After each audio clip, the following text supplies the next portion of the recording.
Sveiki atvykę į mikroskopinį tyrėjų nakties pasaulį.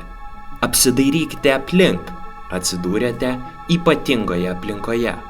Jūs supa ne tamsios kosmoso platybės, o tūkstančius kartų padidintas žmogaus organizmo pasaulis. Aplink greitai skrieja raudonieji ir baltieji kraujo kūneliai. Juos pralenkia rausvi ir lyg medūzos atrodantis trombocitai. O didelės mėlynos kapsulės – tai bakterijos, kurios patekę į organizmą išskiria toksinus ir naikina ląsteles. Kovoti su jomis atvyksta mūsų šiandienos herojus – bakteriofagas. Bakteriofagai – tai virusai atakuojantis bakterijas.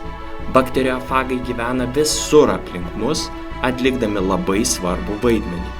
Jie padeda išlaikyti bakterijų pusiausvyrą. Greitu metu bakteriofagai gali tapti labai svarbus atliekant dar vieną užduotį – tai kovoti su antibiotikams atspariomis bakterijomis. Gausiai naudojant antibiotikus pramonėje ir medicinoje, bakterijos evoliucionuoja ir tampa vis atsparesnės, taip sukeldamos rimtą pavojų mūsų sveikatai.